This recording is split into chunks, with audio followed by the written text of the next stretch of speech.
Alrighty, moving along. 2 Kings chapter 5.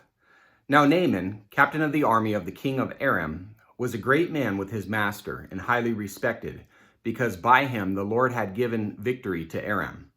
The man was also a valiant warrior, but he was a leper. Now the Arameans had gone out in bands and had taken captive a little girl from the land of Israel, and she waited on Naaman's wife. She said to her mistress, "I wish that my master were with the prophet who is in Samaria. Then he would cure him of his leprosy." Naaman went in and told his master, saying, "Thus and thus spoke the girl who is from the land of Israel."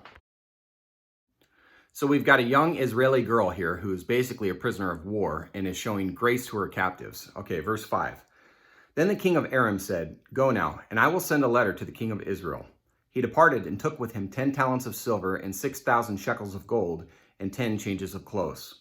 He brought the letter to the king of Israel, saying, "And now as this letter comes to you, behold, I have sent Naaman my servant to you, that you may cure him of his leprosy." When the king of Israel read the letter, he tore his clothes and said, "Am I God, to kill and to make alive, that this man is sending word to me to cure a man of his leprosy? But consider now, and see how he is seeking a quarrel against me."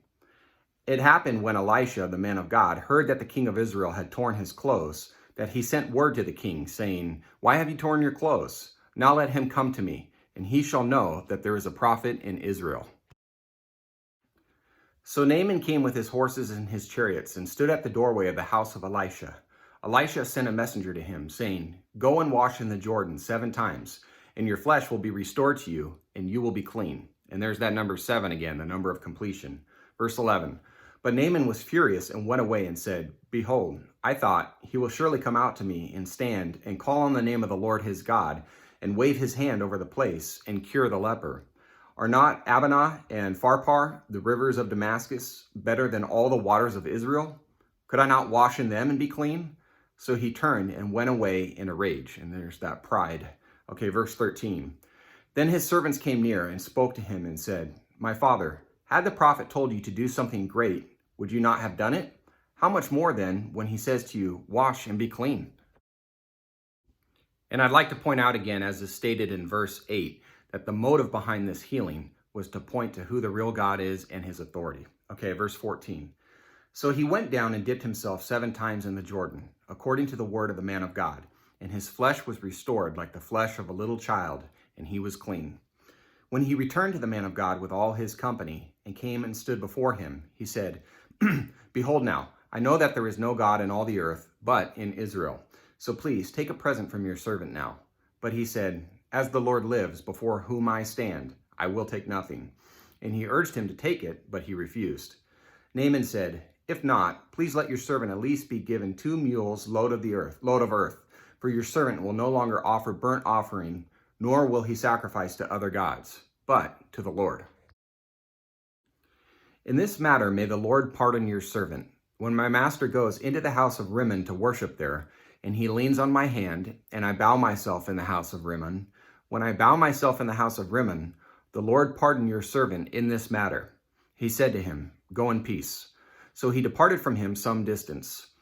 Rimmon literally means pomegranate and was some type of spin-off of Baal. As an aide to Syria's king, Naaman's duty demanded that he accompany the king to religious services at the temple of Rimmon in Damascus. Naaman requested that the Lord forgive this outward compromise of his new commitment to the Lord based on his existing responsibilities. And Elisha's release and peace of him doesn't necessarily mean that he approved of this decision, but possibly left the outcome up to the Lord. Verse 20. But Gehazi, the servant of Elisha, the man of God, thought, "Behold, my master has spared this Naaman the Aramean by not receiving from his hands what he brought. As the Lord lives, I will run after him and take something from him." So Gehazi pursued Naaman. When Naaman saw one running after him, he came down from the chariot to meet him and said, "Is all well?" So this was an act of greed by Gehazi because of what Naaman offered to Elisha in verse 15. His reasoning was that since Naaman was an Aramean, a natural enemy of Israel, he should at least be plundered. He, Gehazi, said, "All is well. My master has sent me," saying, "Behold, just now 2 young men of the sons of the prophets have come to me from the hill country of Ephraim. Please give them a talent of silver and 2 changes of clothes." Naaman said, "Be pleased to take 2 talents." And he urged him, and bound 2 talents of silver in 2 bags with 2 changes of clothes, and gave them to 2 of his servants. And they carried them before him. When he came to the hill, he took them from their hand and deposited them in the house. And he sent the men away, and they departed. Okay, so I think the translation here is a little confusing, so I want to do a quick recap. So basically, Gehazi lied, saying Elisha had unexpected guests and wanted to give them some silver and a change of clothing each. Naaman obliged and urged Gehazi to accept twice as much silver as well as clothing. He even provided 2 servants to carry these gifts back to Elisha. Gehazi followed the servants, and when they arrived at the hill on which Samaria was built, he took the gifts from them and put them in his house. But he went in and stood before his master, and Elisha said to him, "Where have you been, Gehazi?"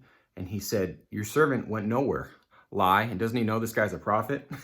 Verse 26, then he said to him, "Did not my heart go with you when the man turned from his chariot to meet you?" Oops. Is it a time to receive money and to receive clothes and olive groves and vineyards and sheep and oxen and male and female servants? Therefore, the leprosy of Naaman shall cling to you and to your descendants forever. So he went out from his presence, a leper as white as snow.